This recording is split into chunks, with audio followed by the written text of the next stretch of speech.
This is Chase Rush, and this is how you hit a baseball. Basically, you start by getting your materials, of course. There are very few materials needed to hit a baseball. Basically, all you need is a bat, ball, a pitcher, or someone throwing it to you, or a tee like I have, just to hold it up for me, and someplace to hit the ball into, like a net so it stops it, or hit it on a baseball field. And then, of course, you need a helmet in case a pitcher hits you in the head. You'll be protected by your helmet. Or you can also wear batting gloves to help stop you from getting stingers or splinters. Oh, not splinters, blisters.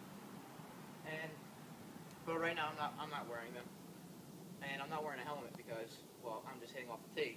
It's going to be very low chance I'm going to get hit in the head. So the first thing you do is get into your stance. Your stance is about shoulder width apart. You don't want to be too wide or too short, because like this you're not going to be able to swing and generate power. You won't be able to hit the ball far. Same thing if you're wide. You can't generate power that way, so you can't hit the ball far. So what you do is you keep your feet about shoulder width apart, maybe a little bit wider, but not too much.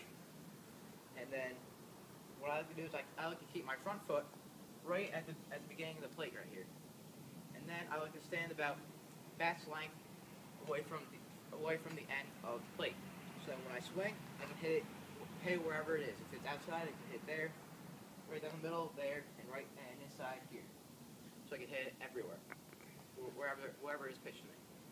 And then you keep your bat about up here, right along your ear. You don't want to wrap it behind you, because then it'll take you longer to swing. You want to keep it like this. You can have a short, quick swing.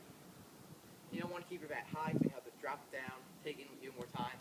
Same thing, you don't want to keep it low, because you'll have to come up, and you won't be able to hit it as hard. So the next thing you do is you go into your stride, or you load, or you trigger. That's loading and triggering is basically baseball talk for taking a stride. And what you do in your stride is you're in your stance, and when the pitcher is going through his motion, when he is like this with the ball, he's keeping the ball up like that. You load, so you ready yourself. You stride, or load, or trigger to ready yourself for the ball to be coming at you, to ready yourself to swing. What you do is you load your back leg. This means you shift all your weight back, so then you're basically completely leaning on your back leg. Your front leg is straight, it's stiff. You take a short step. You don't want to take extremely far, because again, you won't be able to hit the ball far. You want to take a short step, and then if you notice my hands go back a little bit. You want to have your hands go back and up a tiny bit, not much though. So then you're ready, so you can just quickly swing. You don't want to have your hands go up like this, and you have to drop them down. And basically, yeah, you don't want to go back out here, because again, it takes you a lot longer to swing the bat. So then after that, you actually swing. Basically, you try and time it so that the ball is about right here when you start your swing. So they come together, they meet, and the ball goes out far. You want it so that the ball hits the barrel of your bat right here. So then it can go as far as it possibly can. As long as you have the right mechanics. So after you stride like this, and the ball is right about here. Of course, from here it stinks still for me to hit. You twist your hips, generating the power. Your front foot should then point through the pitcher, and your back foot should spin, and again, also your toe should be pointing towards the pitcher, and you should be basically on your tiptoe. So then in slow motion, it looks like this. And then, of course, you don't want to stop your swing there. That's not going to do you anything. You'll lose so much power. You want to have it go all the way through, and when you get to about here, you want to twist your wrist over after you hit it. Then you come back up, and it almost hits you in the back of the head. Of course, you don't want it hitting you in the back of the head. So then twist your wrist like this, and if I look back, I should be able to see the bat, which I can. So then, all together at regular speed, this is what it looks like.